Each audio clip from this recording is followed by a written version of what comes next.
Hello, everybody in Facebook land. We are the Podguyz podcast, bringing it to you live as we do every Monday, 10:15 Eastern Standard Time.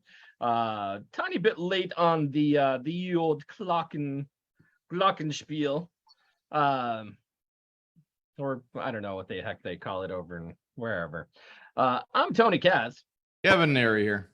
Of course, we have the ever-loving Picasso, the master of the visual arts, Les Barquet. He says hi, by the way. He does say hi. He's not a vocal person, CA. He's not a vocal person. He's more of a visual illusionist. Yeah. You think that? Today we are joined by the very beautiful comedian slash actor slash. There's a bunch of slashes. We'll just stick with entrepreneur, blah blah blah. Yeah. The beautiful CA Kanooble joins us today. Hi. For the non-viewing audience, looks to be an Eagles fan there. You are from Philly, right? That's right. Represent. Yep. We're from Northeast Pennsylvania, so do we like the Phillies? Do we like the Eagles? I know Sparky does. We're in the land of misfit people land right here. New York didn't know what to do with them. Philly didn't know what to do with them. Cleveland, Jersey, they're like, let's send them to Wilkes-Barre. Here's a bus ticket. So I actually went to school in Bloomsburg. So yeah, it's off of the 92-93 welfare reform bill, which checks a lot of boxes for the positives, but then you watch what happens 20 years after the fact, and you're like, oh man. It's kind of rough. We want to hear about of course, the comedy scene down in Philly, and what's been shaking down there, what's been going on. Well, I mean, for the most part, the comedy scene is pretty much a dog-eat-dog world down here. Just because there's so many people here, especially to get your own monthly show. It takes a lot to do that. Like, you have to have a pretty decent following to begin with, and you have to have people who support you, and that's kind of where the problem is. I think with Philly, the problem is everybody's trying to one-up on each other. And then there's like the other half that are like, dude, we'll share your flyer. It's no problem. So they're sharing each other's flyers and to their stories and all that, and supporting and all that. And then there's other people are like, I'm not sharing anything. And like, you're in the show, you're not going to share the flyer. Come on. That's the worst. No, I They're like, that's the promoter's job. Like, you are the promoter. You're the entertainment. You don't got people wanting to come to you, because I just started my own. I have a bi-monthly comedy show now. I just locked in a second venue for 3 months. So I'm pretty excited about that. My first one is where at in Philly. So my first one will be at the Fire Philly. It's on Girard Ave. It's a music venue typically, which is why I'm excited to kind of bring more things to it. That'll be next weekend actually. It's the 22nd. That's really sweet. So you headlining, featuring, opening, hosting? Which plug do you got there? Hosting. It's my show. Hosting's fun. Hosting it's fun, and it depends. What does the theater look like? Is it like a theater? Is it just like a bar setup, restaurant setup?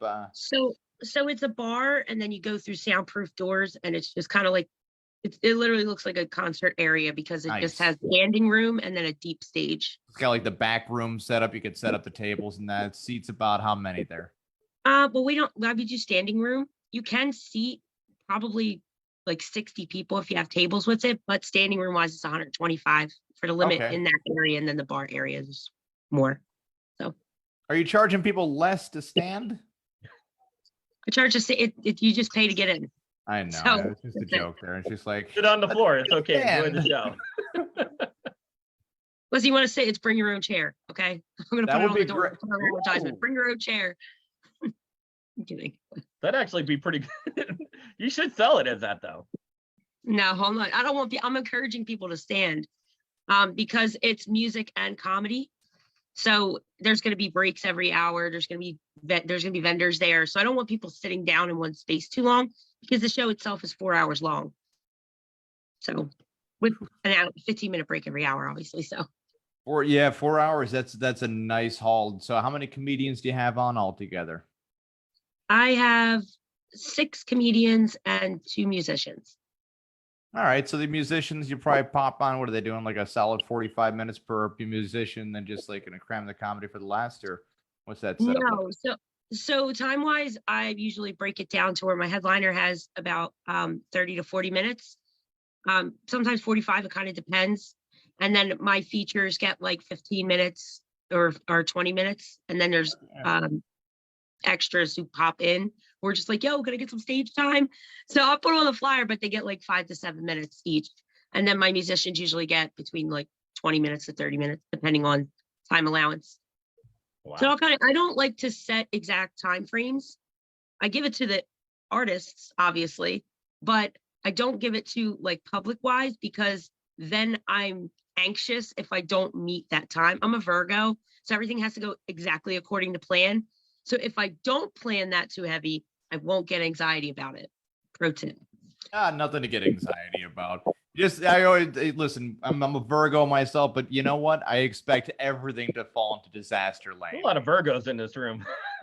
Listen, man. You got people that shouldn't have any egos with their time, that have egos for no apparent reason. Especially my biggest bugaboo is if I am 100% certain that they don't have the time and they just like to say numbers. Or they're like, oh man, I got a solid 20 minutes. It's like, dude, I've seen your act. You've got 2 minutes. And then you got followed up by 5 minutes of shit, and I mean complete shit. That's and you've been doing this. There's at least 2 minutes of heckle in the crowd. Come on. No, this is, no. I wish there could be. No, I wish there could be. But have you ever run into that problem where you do have that one person, 2 people normally, they get into the headbutting of who has more time and who has better time? I more get into the scenario where people can't show up last minute, can't make it. Yeah, like, how do you feel about doing an extra 5? Like I did a holiday show in December, and one of my comedians couldn't make it, and I was like, crap, because I didn't have, like, now I have more. I'd rather have more and give them a little bit less time so everybody gets time. And that way, in case somebody bails out, I'll say, hey, instead of 5 minutes, you're running 10. They'll be like, yeah, But for me, I ended up doing like 45 minutes of stage time at my last show because I didn't have more people, I didn't have enough entertainers. Not that I didn't kill it, because I had 2 45-minute sets written out before I even stepped on stage for the first time. But I'm a storyteller and a jokester, and I'm literally blonde. So most of my stuff is funny because I'm that dumb. You don't seem dumb. You seem very well spoken right there. So we've run into dumb before. We've run into not only just dumb, but really like where you're like, guys, we're not qualified to diagnose you, but if we can send you off to it. Ditsy then. I'll settle for Ditsy. Ditsy works. Ditsy, listen, yeah, that's okay. Ditsy is just saying that your brain gets klutzy sometimes. I tell you what, Tony, I'm still walking into the damn kitchen half the time. And by the way, it's not a far walk from my living room to my kitchen, where I'm just like, where am I? Who am I? I'm really thinking about going to a doctor over it. Then again, the heat's over here pumping real nice. Yeah, all of a sudden your brain's like a wet fart and just.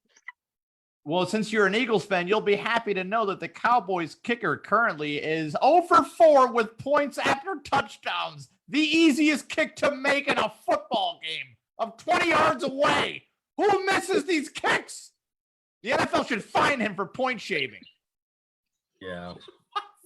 20 yards. Yeah, I'll be happy to text my brother-in-law and let him know, because he's a giant Cowboys fan. Oh, nice. Oh, man. What do you think about the chances of Philly this year? I think they're pretty good. I have confidence in my team. That's all. I show support. That's what every Philadelphian said so.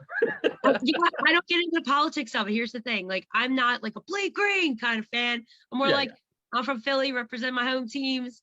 If I go to a game live, I'm going, but I'm not screaming at my TV because I don't watch TV at all. So that's kind of the sports fan base. They're easy. Those people that are always like bleed green or I bleed red or blah, the big sports fans are claim to be's. They're easy to shut up. All you got to do is just say, who is the head coach? And like, Andy Reid. No. 20 years ago, you'd be right. I think a lot of people are stuck in that whole mentality of the Andy Reid saga in Philadelphia. Yeah. I also think a lot of people are stuck in the mentality where if you say you're like a fan of something, they have to ask you like the hardest question they could possibly think of. Right. Like one that's like a obscure fact that nobody really knows unless you really search Google specifically for that. You know, I've had so many people do that. And if it's like Harry Potter or Disney, cool, I got you. I'm gonna make you look stupid. But they do it in like public venues and stuff like that to make you look dumb if you say you're a fan of something. Like I went to a Slipknot concert last year. I went to Knotfest in Iowa, and a guy was like, name their top 3 songs on Spotify. Like, why do you know that? Like, who knows that? That's some weird shit. On that. Name their Dude, top. what was their 3rd album? Like, off the top of my head, I don't know. You know? Was he dressed up like the lead singer with the mask on and like all the weird shit going on? No, he didn't even have a Slipknot t-shirt on. I was like, checking out my face. A lot of those people were really drunk. There was 30,000 people packed body to body in that Fake fans are the best. field. It was a mess. It was crazy. Tony, is that a Howard the Duck for our non-viewers? We got some weird stuff going on here. Tony, is that a Howard the Duck shirt on right there? There's a Howard the Duck shirt. The well-known George Lucas flop of the century. Spielberg and George Lucas, basically, this was their Ocean's 13 CA, where they said, let's just take everybody's money. And just really with our did. name recognitions on a terrible movie. If you're not familiar with Howard the Duck, there is a topless duck scene in there. So if you ever wonder what duck tits look like, rent Howard the Duck and just, you're going to want to, go sneak it past your mom's bedroom because you're probably still living at home if you have the desire to. Just throwing it out there. But Howard the Duck, was that like as a cult classic, Kevin? Cult classic. No. There's nothing classic about it. It's a reminder. It is a reminder of the Ocean's 13 that the Lucas and Spielberg pulled off. Was Jim Henson involved in that shit too? You might have.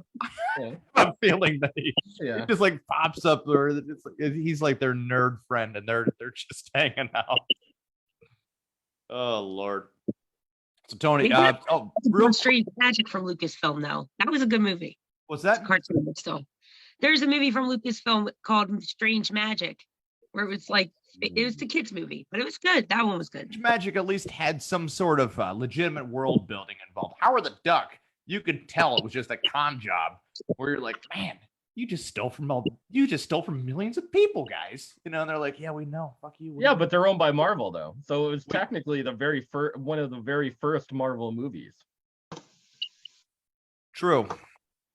And you know what? Back in the day, we weren't getting good Marvel movies out there. These kids aren't getting spoiled really as what we should have gotten to begin with. They're getting par. We're getting bogeys. We were getting garbage bogeys out there. But yeah. So before we move on, where is the comedy show located? I'm sorry, we didn't hit onto that.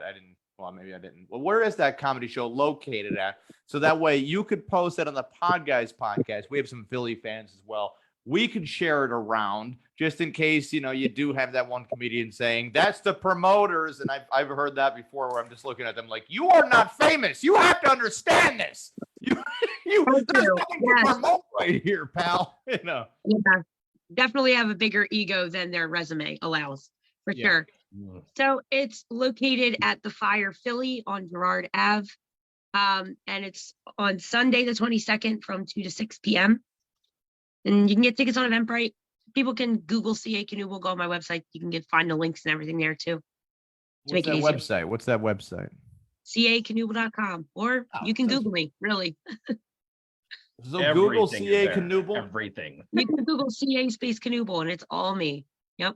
Your name sounds like it could be like the fucking like the Knoeble's giraffe's best friend, like CA Kanooble. Like, oh, who's Kanooble? She hangs out with the giraffe. Well, that sounds legitimate to me. And you know what? Oddly enough, that's not even on Google. My biggest competition is Canoodle, which is a game very popular in Europe. Yeah. And I was like, what the heck is a canoodle? Because Kanooble is a name that my mother made up. She used to call me Stella Kanooble. So I developed CA is just short for Christiane, which is my actual name. Like the English forgot about somebody's birthday and just gave them the leftover. Well, canoodling actually came from the word for intercourse. Yeah. To canoodle someone. Yeah. That kind of leads us into the first story there, Tony. Am I right or no? Let's do it. The waters are warm, sir. Yes, sir. And you were the lead-in, sir. Oh yeah. Oh yes, yes. God damn. I missed my cue. You missed Our all the first letters. news of the night, of course, the biggest news out on the interweb as far as social media and the stories going about there. We have to talk about the cop who was canoodling with the rest of the police force down in Tennessee. That's a bad thing. Sounds like a wet dream to me. It sounds like a good time. It sounds like a porno with average-looking people. Yeah. Laverne, it was what was it? An investigation. You got the story up there, Tony, or do you want me to read it off? No, go for it, brother. So an investigation has revealed several Laverne police officers were having sex with each other, some while on the job at inside city-owned property. So if you're thinking police officers' cars, you're probably onto something there. The investigation started December 12th after Mayor Jason Cole received information from a source that Officer Megan Hall was having intimate relationships with other members of the Laverne Police Department. Those employees include Sergeant Lewis Powell, Officer Patrick Magaloko, Officer Larry Holliday, Detective Seneca Shields, and Officer Juan Luego Perez. Holy list. I'm surprised the drug sniffing dog wasn't involved on this one. And all of the men admitted to having undisclosed sexual relationships with Hall. The investigation report said Shields told city officials Hall performed oral sex on him while they were on duty inside the police department gym before returning to their desks to finish the workday. What a fucking specific report there, Tony. The situation... Now, Cole in his statement, he said, this situation is unacceptable, and as soon as it was brought to our attention, it was immediately investigated over and over and over again, repeatedly, harder and harder, faster, and there it is. And keep going, harder. I'm sorry. I'm just reiterating what probably it sounded like with the sexualness. And it come to a quick end. On individuals involved, Cole said in a statement, our top priority or bottom, pending on whatever you choose, top or bottom, side to side, doggy style, moving forward will include rebuilding the public's trust. I have full confidence in the police department's leadership, team, and their ability to lead the department into an unsolicited orgy. We will be retraining all of our employees in the rules, regulations, and expectations set forth by city leadership. Tony, any comments on that? Wonderful statement right there. Well, I think the whole story was her and her husband were in an open marriage. Okay, this is her side, right? Yeah. Yeah. So I mean, a lot of the canoodling that was going on was okayed by both sides. So it wasn't. Don't anybody get it twisted as far as like, oh, she was doing this very willingly. And her cuck husband was very much okay with her doing it with other guys. And that's what she said, right? Correct. As well as the other gentleman had said as well. Because there are other reports out there stating that he had no idea this was going on. You know, that this was more of a, you remember the old Ross and Rachel were on a break thing? That wasn't even implied. Yeah. Apparently he didn't know, but she did. Like, did I don't know. Maybe it was left in his lunchbox as a note. By the way, we're on a break. I don't know. CA, what's your take on this? I mean, I have my take. I'm perfectly fine with coworkers banging around, having a good time. No one died at all. This house. No one got hurt. Nobody died. Yeah.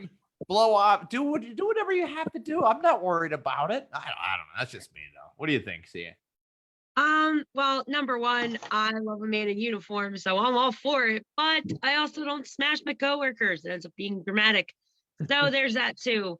I mean, your husband's not a cuck if they have an open relationship. It's just an open marriage, It's like a free for all. It's like, here, we'll split the bills and stuff, but like, I'm just gonna do what I want. Don't embarrass me, kind of thing. Yeah, and you know what? She had the look about her as if like she was the kind of friend where if the guy is like, oh man, I haven't been laid in like a year, and she's like, she was like the Phoebe of the friends relationship.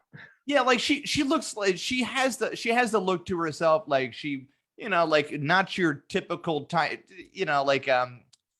like she like a friend to fuck sort of thing. I think in all the nicest words you're trying to say she didn't look like a whore. She didn't look like a whore. No, and I know what she didn't look like a night walker or a prostitute or anything like that. And no, she was like very homely, very cute, and like very cute. Yeah, very nice. Like I have no problem with this. You know what? I think there is a little bit, and I have to throw it out there, Tony. I think there's a little bit of racial hatred there because if I showed you the pictures and I could describe what the guys look like, 2 out of 6 of the guys are black, 1 out of 6 of the guys are Mexican, and the other 3 are German Shepherds. So she's an equal opportunist, Yeah, like so she has an equal opportunity vagina, now Megan Hall, I guess there's a lot of name calling going on there. So they're saying like it's like throwing 6 hot dogs down a Megan hallway, which is just come on now, guys.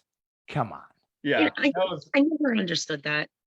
It's not a hallway. I mean, for anybody that's ever been down a hallway or inside of a woman's vagina, they are 2 separate things, unless you're, There are still a lot of people there that believe that how many partners a woman has affects how big or small she is. So yeah. So I think the one guy looked like the one guy kind of has the look of oh God, the dude from Police Academy. Very, very big, muscular black guy. Oh, Hightower. Yeah. He looked like Hightower, identical, right? Especially with the police officer's uniform, doesn't help at all, right? So I don't really think this would be much of a case if you didn't have these guys, because it's just an uncomfortable thing for these white people to be looking at, where they're like, wait a second, a cute white girl like that is hanging out with those guys. It just that's where I'm feeling like this would be a non-factor if that wasn't the case. What do you think, CA? Do you think that might be a little bit to do with it or no?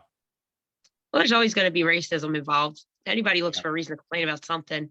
Yeah. I mean, that's really all I have to say about that. There's always going to be racist, no matter what the situation is.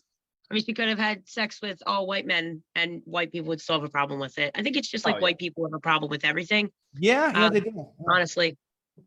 Yeah, now Sparky was actually down the Tennessee area during that time, and he has now he doesn't really work a camera that well, but he is an artiste there, CA. He does know how to draw, and these drawings are what we like to call masterpieces, just done out of thin air. Sparky, why don't you show us what happened on the big board right there? We're calling it Sparky's big board, and fire it up there, man. Please take a number for desk service. This is better than the DMV. Look at that. You can tell they're all cops right there. You see that? You can see that they all have hats on. They took one. They got their tickets. And who is that all the way on the right-hand side? I'm guessing, just a guess, it might be Megan Hall. Is that Megan Hall, Sparky? Yeah, she's got her hat on also. There you go. You see it? That's okay. Yeah. That's she puts because she didn't have boobies. So yeah. You should have drew the boobs. You should have drew the boobs there. She maybe a ponytail in organized orgies. You know that? Like, well, I guess they were all separately done over a 6-month period, which I've seen. I don't know. There we go. There you go. Boobs and a ponytail. Look at that. Look at that. Now we know. We're good now. Apparently, she not only slept with all the gentlemen at the police department, but she also had a threesome with the detective and his wife. I know that's right. You go, girl. I'm sorry, I'll let her. No, you get it, girl. They're in an open marriage. Her husband can't say nothing about it.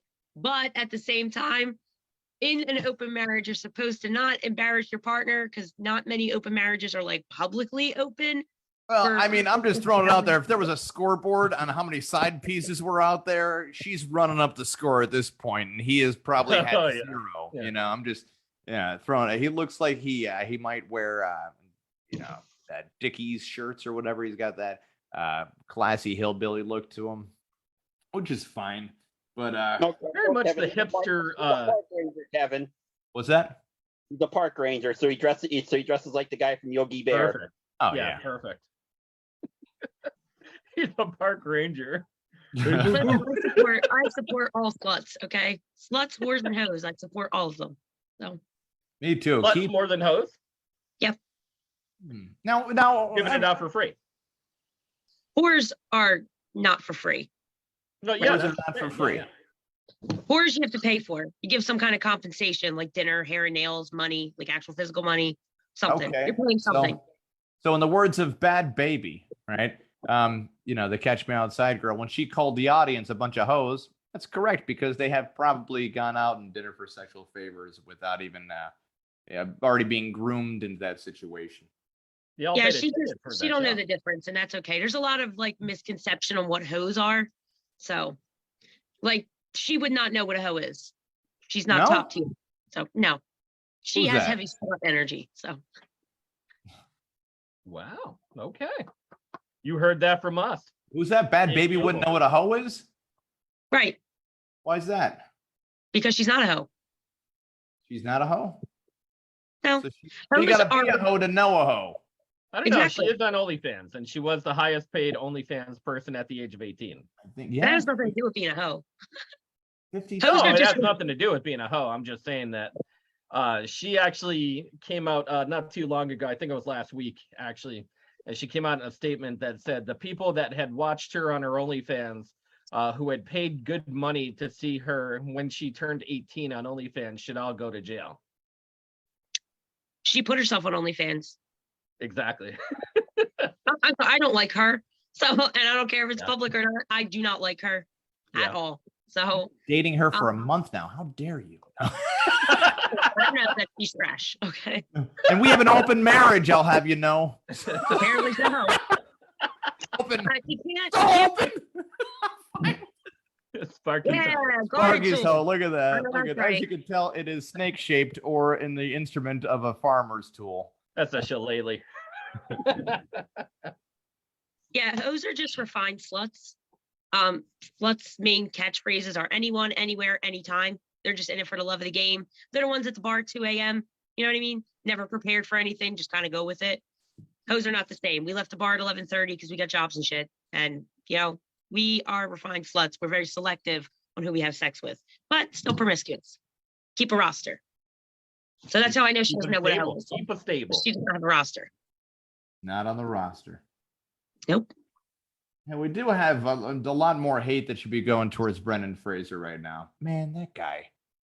I have zero sympathy for him, man. Why? I almost felt bad when I saw a current picture of him. I was like, oof, you did Yeah. not age well. Well, the thing that kind of gets to me a little bit is, I get it. His wife left him. He took money off him or whatever. But dude made 3 Mummy movies. And I guess he injured himself in the one Mummy movie or whatever. Why are you doing your own stunts is beyond me.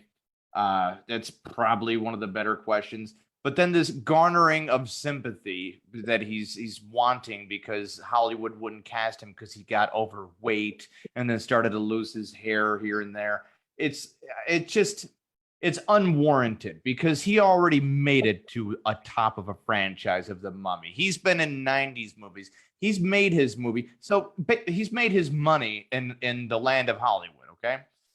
So it kind of pisses me off where they try to remake their money by saying how much they were screwed over by the people that also helped them make the money. He was in that new one, The Whale. Did you see him in The Whale, CA? I don't even know what that is. So he played a person that overeats or whatever, and his daughter won't talk to him. So basically, it was taking Brendan Fraser's kind of close to real life and then expanding on it, like exaggerating the weight and the details. Yeah, they put him in a fat suit. Put him in a fat suit. Yeah.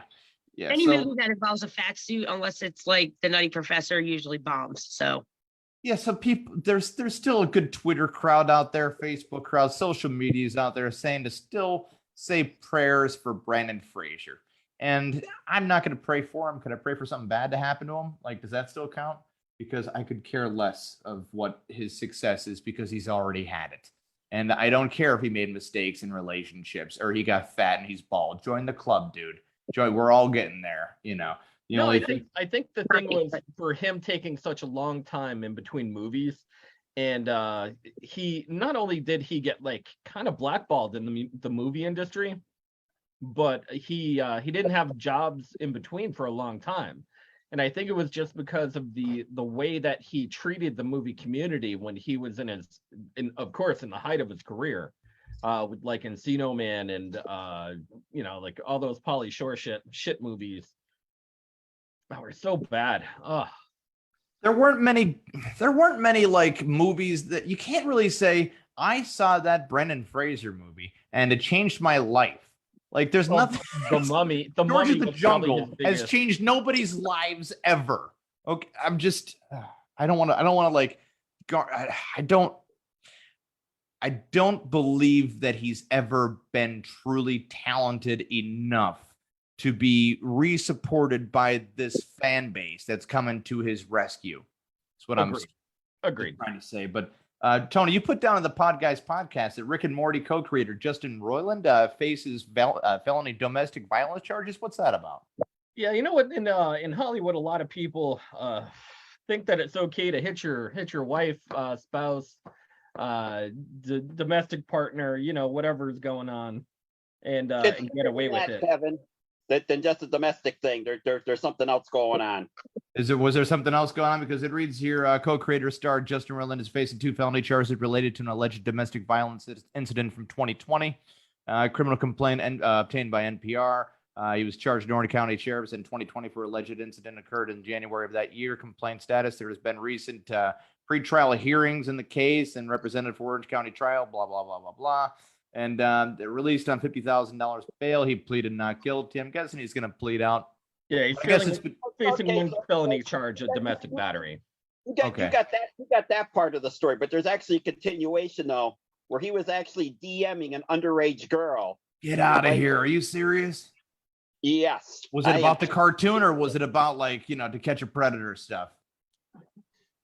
Well, I don't know what it was, but she was actually under 18. I think the girl was 16 years old. And a better question: how did she get his number? Man, that's fucked up. How the hell? That's weird, man. So yeah, he was actually sending her that messages and stuff over the cell phone and everything, and there's if like, he did it as the Cartman voice. What's that? Wonder if he did it as the Cartman voice. No, Rick or Morty, not Rick. Cartman. Oh, it's not the same guy? Same guy. He's from Rick and Morty. Rolling, though, right? Rick and Morty, not. I don't know. He's on Solar Opposites. That's what was the other one. Yeah. Rick and Morty, Solar Opposites. Didn't he have something else though? But yeah, you'll be seeing that coming out though, because that was. Sparky, I don't even want you to draw a picture of that because that's gross, man. Why do you think I only talked about it? Why do you think I didn't draw it? Well, you did the. See, we had these Australian comic book guys on there. Mark Stantz was a very, very cool guy, and they draw comics of very religious comics, but instead of there being human characters representing the Bible, they're like lions or like an animal representation for kids that are between the ages of 8 to 13, maybe 14 if they're a little old for the idea. Okay. But Sparky we gave Sparky free range. We said, free range, Sparky, set up a game show, and we'll play a game at the end, right? And he was like, okay, cool. And Tony explained who these guys were step by step to them. He's like, I like comic books. And Tony's like, yes, they're religious comic books. These guys are very conservative. Comic books, Christian. And I swear to you, I'm in the same room as all Sparky had to say is, oh yeah, and they're from Australia too, right? Yes. Why is that a big factor? So the game that Sparky drew up for them was I didn't draw it up. I had everything written down. Oh, you did. Okay, you had it all written down. Was from a Vanity Fair article, so now he's blaming Vanity Fair for even but they didn't put it in a game show context of what age did what celebrity lose their virginity, and holy shit, nothing but crimes. Seriously, nothing but crimes. Yep. Not surprised. Yeah. Vanity Fair. Way to go. They Mark, they talked to us after the show. They're like, listen, we can't share this, and Sparky would not stop. There was 14 14 celebrity game shows. Over under Sparky played with it.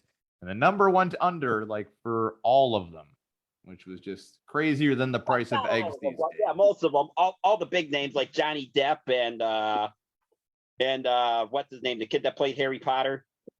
Daniel Radcliffe. Daniel Radcliffe, yeah. Well, Daniel Radcliffe's story was a little disturbing though, because I think he was what, 15? It was 15, and it was his hairstylist for the movie. Really? His hairstylist. The hairstylist, the lady that did his hair for the Harry Potter movie. Oh God, there's a female version now of a pedophile out there too, and it doesn't get a lot of attention. But man, seriously, going after I mean, that poor I'm kid. supposed to the hairstylist, like you're you're Harry fucking Potter. Yeah, yeah. Hairstylist? Could have banged Emma Watson, and you chose the hairstylist. Yeah, Have you seen Emma Watson? that's like banging the guy who brings you snacks. Literally, yeah, like the lady who drove the trolley. The trolley lady, yeah. Terrible. You have your pick of the litter, Is it Emma Watson? And cunnilingus with the trolley girl. You're a you're a big Harry Potter fan. So did you ever see the interview with J.K. Rowling when they asked her what her inspiration was when writing Harry Potter, and they cut the feed to it after like 8 or 9 seconds when she said, "I was homeless and I was huffing glue in the alleyways of England." And I was like, what the fuck? Yeah, that's weird. Yeah, it's glue huffing, right? Yeah, that's better than the whippets that I've seen people do. So Really? No. I don't know if that's a Philly thing or what. I didn't even know it existed until the other day. I was at a comedy show and it just got brought up a conversation. I'm like, what is a whippet? And it is literally like a can of something. Whip It's like a balloon. They do balloons. And you inhale the air. Yeah. They try huffing until it messes up. It burns through some brain cells on them. But yeah, people get wacky on, like, you give humans enough time, they will make something like crystal meth and then add a little something else into it and then call it Molly. Hold on, Kevin. The best way I can explain it: just watch the movie Waiting. Short, simple, to the point. Oh yeah, that's There right. you go. Waiting. Where's the Onion movie? Because whoever made Oh, that I movie. love the Onion movie. My I favorite. love that movie too. Did not age well. I mean, it depends. It depends how you age it. I mean, the Alzheimer's March down Washington, that speech is still iconic. Yeah, and, a lot of it is still good, but like I like to call it the Delco guy. If anybody's from Philadelphia, they're like gangsters.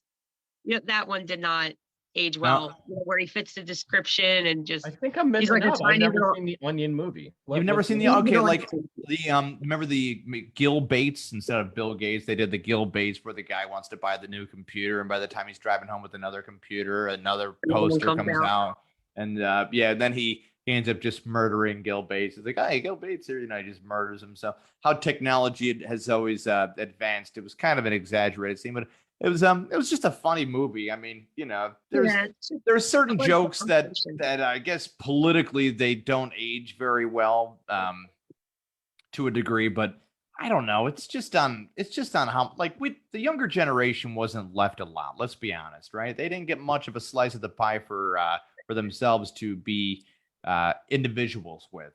So a lot of them decided to just take certain parts of history, which, what, why not, right? If you can find some parts of history out there, like the Columbus Travels, I'm all for it.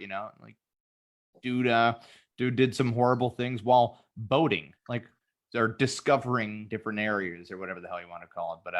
But yeah, if it's revisionist history, which in reality is revising history correctly. It is not recreate. It's basically taking the cartoon bullshit out of history and throwing the real concept into the whole idea. But, some people don't like it because it makes certain races look bad. White people. But, just throwing it out there, and also makes other races look bad in other lights too, with the constant slave trade didn't always have just one shade to the next. It was, just a constant. It was basically a Compilation. What's that? It was a compilation of Yeah, it was a compilation of bad behavior, just like this superiority complex of human over human, and it's a disgusting thing that still goes on today. So the Onion is still a news source. It's a fake news source. Yeah. They took like some of the bad things that they put into the Onion and just made clips out of it. Like Steven Seagal was in it as Cock Puncher, which was like a new action movie. So, and they would reference it throughout. Like they had one where it was about suicide bombers, which shouldn't be funny, but that was one of the best scenes in the movie. I'm sorry, hands down, because in the background on the TV you see cock punchers. They keep like bringing it up. There's one about like I think her name's Mandy Candy or something like that, and it was basically like a rip off Britney Spears. Yeah. Like, I'm a good Christian woman, and she's in like a turtleneck, but like her video, she's getting like she's in a doggy style position, a tiny dress, and a lot of innuendos, like behind her and stuff. It was like really, and she's like, so what does lollipop mean? And she's like sucking on a lollipop. She's like, my songs are not sexual, and they were, things like that. It was a good snapshot of what had already happened up until that point. They satired. They made what was going on at the time kind of funny. Like it was still funny. It's still funny. I can still watch it and know that the references are sort of dated, but I don't know if it didn't age. If it didn't age well. I mean, I haven't seen it in a little while, but I've seen that movie at least 6 times, and I think it's on YouTube, by the way. Pro tip. Is the whole thing on YouTube? Nice. I'm pretty sure that's why I watched it recently. But it has it's like a small video, and then there's like stuff around it. So somebody like muted it. So it's annoying to watch. But the funny story of Steven Seagal being voted by Lorne Michaels as the worst host to ever be on Saturday Night Live. So Al Franken was on Tom Sergi and some podcast or whatever the hell, and he was going on about how Steven Seagal was just awful to have in a room of writers, where he said that he says, well, Steven Seagal kind of just jumped in and he thought he was funny. He says, how about we do a sketch where I hypnotize a woman with a watch, and then the next scene is that she had sex with me. And Al Franken said, are you serious? Because we're not going to do that. And Steven Seagal looked at him. He says, why? I think it's funny. I think it's hilarious. He says, and I had to explain to him that it was a crime. You can't just show that on network television, right? So apparently Seagal got so mad at Al Franken, he ended up complaining to Lorne Michaels about the situation.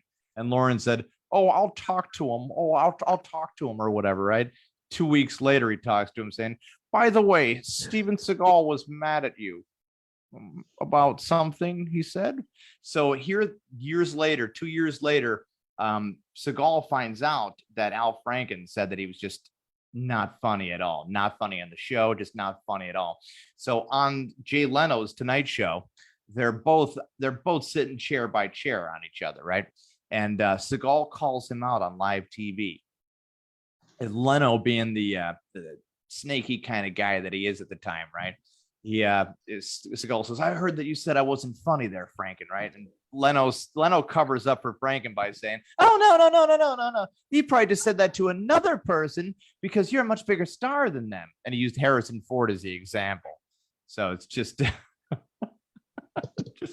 just to cover up the whole situation. Sparky's got something there on the big board. Let's see what you got, buddy. Is it choking? Hi, I'm Steven Seagal, and I'm hosting Saturday Night Live. Wait, I wanted Brandon Fraser. Son of a bitch. I think that's like a very big point to make. And it was actually somebody like much bigger in the entertainment industry than I am that told me this. You never make anyone look bad. Never.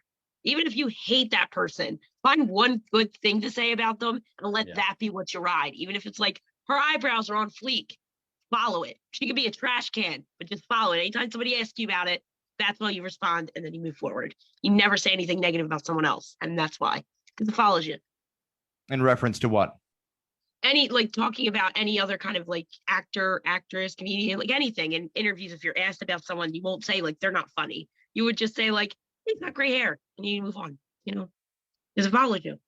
Oh yeah, I think that Al Franken wasn't really caring what Steven Seagal thought of him because he thought so little of him. But as a professionalism thing, yeah, if you want to work with that person one day, it's probably going to be beneficial for you not to say something on the record about them bad.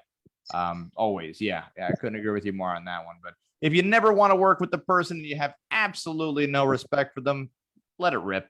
Well, it's not just about that person. It's other people seeing you talk bad about that person. Now they're not going to want to work with you either.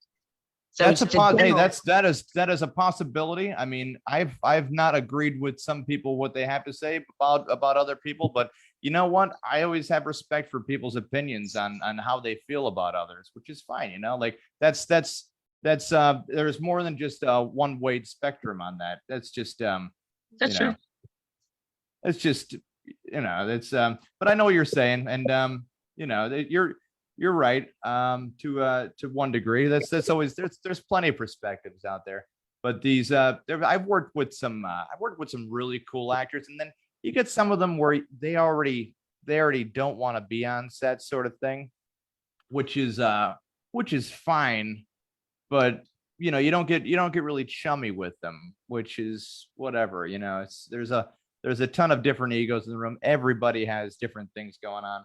But if Al Franken didn't like Steven Seagal, especially, the guy is a fucking walking joke when it comes down. Now he's got that cop show out there. Give me a break. No, it's gone now. It's gone now? Yeah. Yeah, he's making a movie, Kevin. I heard he hired Brendan Fraser as a stunt double. Yeah. What? Why No, would he's actually doing of course Steven Seagal, very well-known Aikido master, fourth degree black belt, whatever, in Aikido. And he's been going from town to town, I guess, doing Aikido lessons. But it's not like the typical type of lesson thing. It's more of like a weird. No, we're continuing on, man. Oh, okay. Well, I heard You're good. Sorry. there she is. I had to reject the call. Sorry. Oh, all good. So he's been doing like this really weird, like I guess like not kung fu, but Aikido type style of practices or whatever. I heard he's been doing that at every single Chinese buffet across the country. Actually, he may have. Listen, I will always have somewhat of a respect for him because of Under Siege. It's like one of my favorite. Yeah, it was a great movie. It was a great movie. So he could be a total piece of garbage, but that movie is top tier to me. So he'll be like okay. And he acted very well in those movies. I think he did. I love that movie too. Under Siege 2. I don't really think that he was able to find much more range in his acting ability from that point, though. There it is. No. That's where, those movies, boom, you got it. You found your niche, and then you're just like, what else do you got? And he's like, this is me. It's like, all right, man. Well, that's just. You know what else is Under Siege? Who else knew that the topless girl coming out of the cake was going to get saved? You always know that. That's when you know, like, drugs. I didn't know that. It wasn't even like the topless girl was not necessary to the plot. Like that could have been taken out of there. You could have been. You didn't really need she got to put on the bad outfit, like the black outfit with the gun. Come on, man. She was absolutely necessary for the plot. It's not like, so what would have changed if she wasn't ever there? No. What if she wasn't naked? That girl was nothing. Yeah, she was. Listen, she was very, very attractive. But it's almost like a bunch of writers in the room. They're like, and a topless girl has to come out. Yeah. Kevin. Wait a second, guys. Does this need to stay in there? Yeah. Well, we were gonna, we were thinking of all these scenes to cut, and this one made it. This one's definitely it. It's totally necessary. Here's the thing, though, Kevin. Here's the thing, though. That actress is Erica Oleniak, and she, after that movie, she went and got an offer to be on Baywatch, and she was on Baywatch for years. Hell of an agency. Some of these actors get involved in. where the agency's hype actually matches the criteria of what they can do for their actors. And you know what? Sometimes the most talented of actors we don't really get to see because they get with these, you know, agencies that talk a big game and never actually deliver. And you know, vice versa, sort of thing. CA, have you ever done any movies, independent movies, small time stuff, big time stuff, cameos, and anything? I've done small time stuff, but none of it's gotten released yet. So Nice, nice. I can't even say what it is, but you know, I have done some small stuff. Definitely no big time. I haven't even tried for that. Honestly, I just have so much other stuff going on that I haven't even had time to even like set up my, what is it, like backstage or something? You set up like an account and get acting roles there. I've done like commercials and you stuff would need too, you need a real set, but you know, it's a lot easier today than it was like years ago. And being that it's a little bit easier, you have that much more people flooding into the area. Like, how many 18-year-olds do you hear where they say, "Oh, I want to do stand-up comedy," and you're like, "No, you don't. You want to get a job. You want to." None of them. We all know you don't get into stand-up comedy until you fail in your career. You have to fail in a career first. So you have to fail in life. You literally have to hit rock bottom. Yeah, and you have to take a grippy sock vacation. It's a standard. You have to be some kind of mentally ill to be a comedian. It's standard.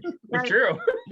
It's true. Yeah. We get them in this. We get them in this area. They got pie in this. They got pie in the sky kind of eyes going on. They're like, oh, you know, because it's been romanticized through film and documentaries and you know, TikTok, of course. Now you got the TikTok comedians out there. Oh, yeah. If you're not familiar, it's basically, instead of people going out to a show like, you know, the old, you know, you go out, you fucking pile in, standing, sitting audience, see a band, actually interact with people. You just you take out your little phone here and you get 30 seconds worth of juice. And you know what? I've caught myself going flipping through that goddamn thing, not on TikTok, but the Facebook Reels, where I'm just like, this is too good. I caught my and I do it like that too. Yeah. And Clubhouse is another one too. People are doing it through Clubhouse, and I don't understand that. The Clubhouse is an app where it's just like voice, but it's kind of like an AIM chat room. Like you make little groups and a bunch of people pile in and you can speak or listen to people speak and put like messages in. I did one show that way and I was like, this is ridiculous. Like you don't like I need to hear interaction. People are like unmuting themselves to laugh. So it's like a half cut off laugh. So bad. This is weird. Yeah. You know? There's no audience. Like if you're just going to do something like that, just do a podcast then, you know, like people are doing, because they're still doing their they're still addressing the audience like through a Zoom thing. If you've ever seen one of those Zoom comedy shows or video comedy shows that you're not at a stage, but they're still like doing their rhythm, and the rhythm on, I mean, a lot of them are just like, it's off intentionally, because not even intentionally, it's off for good reason, because you don't get a return, because there's no damn audience right there, and there's no energy to play up if you're just, it's you on to you, and then every now and then you hear somebody laugh and you're like, oh okay, all right, well, just keep going, go. It's almost like going to an open mic with nothing but comedians there, and you're like, guys, are we all gonna just tell jokes in front of each other? Hold on now, because that's one of the best the best comic spots I go to. It's a comedy joint in Philadelphia on Monday nights, where I would normally be on a Monday, but it is mostly all comedians, but it's a great vibe every time. Because nobody's sitting there like, wow, your jokes are trash, here's room for improvement, or here's some advice. No, everybody just laughs and has a good time. If your jokes are trash, they still laugh at you, because there were a few times I was back in my drinking days, pretty blackout wasted, and I know I made no sense, but they'd still laugh and like clap for me and stuff. Instead of going, maybe not tonight, hon. You know, now they're like, go for it, girl, go. You know, so it's pretty bad. Yeah, you get these in those kind of rooms. A Monday room is fine to do that. I feel like you got the Wednesday and Thursday rooms where you got these people that come in with pens and they won't do any time, but they're gonna write down the jokes they think are funny and just steal. You know, because you got the comedy thieves out there. And it's why you try to write a joke that's so good that it can't really be stolen, sort of or thing. You can record it and put it on YouTube first, and the way you have it. I mean, you could say you could then claim copyright if you want to. Then they could claim copyright and say that they said it before you put it on there, and you did that to them. And you know, there's no. there's For no me, whenever I real. write the jokes, I do a video of me telling the joke to practice because it's dated in my phone. Yeah. Yeah. As a Virgo, I'm sure you know, I will go above and beyond to prove you wrong. Like, so I do that in case somebody steals my stuff. I'll go, well, on February 13th of 1997, when I was 6 years old, I said this, just to one And up. it still kind of goes back to who got the credit for the bow and arrow, if you follow my logic on this one. Okay, so like uh, humans that never met each other that were in England and France, and then they started shooting each other with the bow and arrow, right? Then they end up coming over to the North American continent as we know it today, and they realize they're getting shot at with the bow and arrow, and they're like, wait a second, we've never met. And somehow you came out with that invention, and we came out with that invention, and we've never met. So there's always that. It's Legal Eagle had it on his YouTube channel at one time of trademark clause and people claiming to have said one thing or tried to copyright different jokes or whatever. And it just comes down to an impossibility of proving who came out with one compared to the other, or even allowance of copyright to be able to be sued if it was one was claimed by monetary reasons. That's why once one of the smartest people of all time, Robin Williams, was able to go into different comedy shows and pay people $10. Hey, I like this joke, and pay them $10. And they didn't know that he was just going to use that in his act or try to use it as like a jumping point and then write a little bit more onto it if he thought that there could be. Now, some people would count that as stealing. Other people would count that as like buying a Dodge and souping it up to some degree. But yeah, he was very well known for doing that. Not to say that he's not talented. Like Jay Leno a was like that too, I think, at one point in time. Who was that? Jay Leno. Well, Jay Leno had a lot of writers for him during the Tonight Show time. So that he doesn't. No, but even during his comedy career. Jay Leno actually had his wife was writing a good amount of his jokes because she thought that she had a very good ear for what he sounded like when he was funny. And CA, if you've ever run into it where you're in your own head too much and you have a boyfriend or husband right now, right? Some a man in your life, right? I'm a hoe. You're a hoe? Well, she's got a roster. So we're gonna say that you're in an open relationship then, right? With the world. With my vibrator. With your vibrator. Nice. All right. Well, that's all right. She's mechanically inclined. But But it plugs into the wall, so it'll never die. Sometimes it happens where people think that they can say something or suggest something for you to be saying funnier than you're actually saying, and you're like, oh, okay, yeah, I get it now, how the perception is when you're on stage. Jay Leno's wife used to do that so much for him because, they're riding around on a motorcycle, and that look that Leno used to always give David Letterman whenever going on a show was just like so predatory, like, I know I'm so much funnier than you because you're already out there in the thick of it. And Letterman has this cushy little, hey, Paul Schaefer doing this, just throw a pen or a pencil or whatever. He's got the cushy comedy job. So, rambling on here, guys. Don't you interrupt me anytime you'd like, I would just like to say that I love when people give me. Evan, how does that sound? Wait, shut up, Snorky. Hold on. I'm sorry, Sia, go ahead. Well, he doesn't talk a lot, so if he wants to say something, I was just going to say I like when people give me feedback on my comedy. You can go for a second. I'm just about done here. He's already there. It's already there. No, yeah, and she's already vroom. She's already at the climax, and she already ended Sparky. I've gotten comment in a negative way and a positive way about the same joke at the same show before. And it was I could tell you the joke is it's kind of funny, right? So have you ever seen the Shriners commercial where they have the kids, they're a little deformed or whatever, right? And they're being helped out by everybody at the Shriners Hospital. It's a great hospital, great organization all around. That's not where the funny is, right?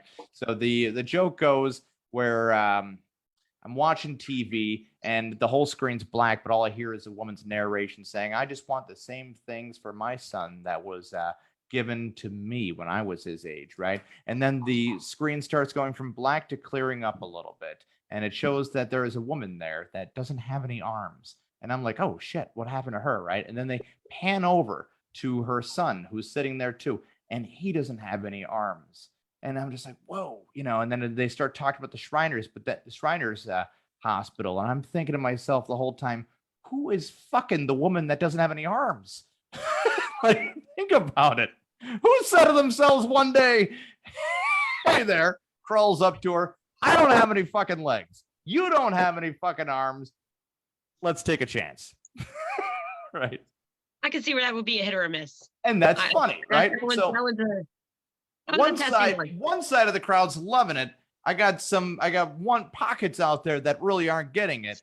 And I'm just it's just like it was a hit on one side of the stage and a miss for other people because all they heard was, oh, he's making fun of deformed people and it's not their fault. But the other side heard the actual punchline of the desperation of somebody having sex with a woman that doesn't have any arms so much to the point where, holy shit, now we're here. I think all comedians have a joke like that, though, because I do have one that's like a hit or a miss, too. What's that? Mostly because, and it's not because of the joke itself, it's because of the theme behind it. So I'm an attempted murder survivor. So the joke that I make is, that's the one thing that me and my killer have in common is we both couldn't kill me because I made an attempt last year and it was very publicly known because it launched my mental health foundation. So the people who know that think it's funny. The people who know nothing about that are like, and they're like, oh, horrified. Like, yeah. What? And then there's the drunk ones. So like, she killed somebody, so, there's a lot of juice there. There's probably a way to. No, there's definitely a way to rework it. I'm just wording it out in simple. Yeah, no. form. I know. I get it. And it's, man, there's a lot of juice around that bone too, because, and people, obviously suicide is a terrible, terrible thing. Nobody wants anybody to kill themselves, especially you, CA. You're a lot of fun. I know, and I'm solid 10 out of 10 too. I was so much more relieved when Tony said we're having a comedian on rather than a Mormon. I'm like, thank God, because this guy knew a lot about finance, and I'm like, and I do that during the daytime as far as that crap goes with that, and it feels like gambling most of the time, but because it probably is. But Sparky's got something forever. Sparky's got something on the big board. Sparky, let's end the show on a good note. Let's do it. I'm going to get some flack for this one, but hey. Jay Leno could pay for jokes, but not for a mechanic. Oh, yeah. Recently, he caught himself on fire by fixing one of his cars, and oil shot up on his face and burned his face off. It's probably an improvement. Yeah, well, there's a lot of the chin area got messed up. I mean, he was in very good spirits where they're like, "Jay, are you all right?" He's like, "Well, I got a little bit on my chin, eh?" I kind of felt like a Bill Clinton joke, took up most of my career. And Kevin Eubanks is there like, boom, boom, boom, boom, boom. They're like, you can't have a guitar player here in the fucking hospital, Jay. He's like, I got millions of dollars. He's playing the sad trombone all the time. Yep. All right, CA, we're going to end the show. If people were to come out and look for you, if they were going to go out to this lovely show, where would they go and how would they find you? Well, for anybody who's looking for anything that I do, because like I said, my resume is longer than a CVS receipt, you could just go to kanooble.com, CAKANOOBLE.com. Other than that, the show is at the Fire Philly. It's on Girard Ave on the 22nd from 2 to 6 p.m. Go and check it out. How much are tickets? How much are tickets? If you get them on Eventbrite in advance, they're $10 and they're $12 at the door. Oh, that's barely anything. Jesus Lord, they have enough cash then to get fucked up and live indoors. And slip me money because I do have cash in Venmo, PayPal. They could also give you money too, right? That's right. Yeah. They absolutely can. I accept donations. I am, as a comedian, a starving artist. Guys, a lot of people think that you'd be saying no money, but you're not going to be that kind of person, right? You're just going to say, yeah, you got a Venmo or a Cash App thing. Wait, are we doing the OF account or no? I think I'm gonna move to unfiltered from OnlyFans. I'm not really a big fan of it, so no. But I do have like Cash App, Venmo, and I will post about it when I make my unfiltered. Maybe we'll see. I like to make it a mystery. Like if you find me, You know, you might see my butt because I don't post nudes. Yay! You know, I don't post the pictures online. So, it's funny because people would subscribe to my OnlyFans. I'm like, they're like, send me your link. And I'm like, listen, like, there's no nudes on here. So if you think that's what you're getting, you're not. It's literally like comedy clips in the background, like stupid stuff that I'm too embarrassed to post on Facebook. Like, you can pay for that for me to embarrass myself to that level, but not, or like, you know, lingerie and stuff like that, boudoir shots, no nudes. Several disappointed people. All tasteful. They are very wrong tasteful. what's wrong with people paying for that, though? You know, like it doesn't always have to be nudes. True. But It you doesn't- are drowning in the sea pool of everybody going for the nudes first, and then, you know, somewhere Yeah. along the way, there's a stripper that doesn't strip. You know, And you know what? You know what happens after the first month of them subscribing and paying for all the nudes of that girl? They're going to subscribe to mine because every month they might, if they catch my story, catch a glimpse of like a boob or a side boob or something. that might be Like, a dude, the girl boob. who's wrong. See that? So it keeps them Might be a subscribing. But boob. you got your whole butthole on your page just for anybody who subscribes. What are they going to keep subscribing for? You already showed everything. I not gonna did, go I watch did this thing scope out your again. Facebook page for a minute, right? And I was like, oh man, how about a vampire boudoir like type of setup? That would be really hot. nothing. Yeah. I've done some That goth shots. Yeah, with whips Oh and yeah, stuff. that shit would be really hot. Yeah, I don't I'll know. get there maybe. Just throwing it out there. Just throwing it out. Write that down. there. We got the we Take have it, the use it, wrap it, pay me money. Marinate in it. Yeah, Gotcha. yeah. we have the wonderful Podguyz podcast T-shirt infomercial we're shooting tomorrow. So if anybody is in the area and has our contact information and wants to volunteer your help with the infomercial, give us a shout out. You know, it's not naming names, just shout us out. And, you know, it's going to be a fun commercial. The Podguyz podcast at gmail.com. If you want to buy any of the T-shirts, go to merchbooth.com under the podcast section, under artists podcast section, the Podguyz podcast. We're right there. Get yourself a hoodie or a T-shirt. Summertime's coming up. Get some shorts, sandals, anything to show your friends how much you like the Podguyz podcast.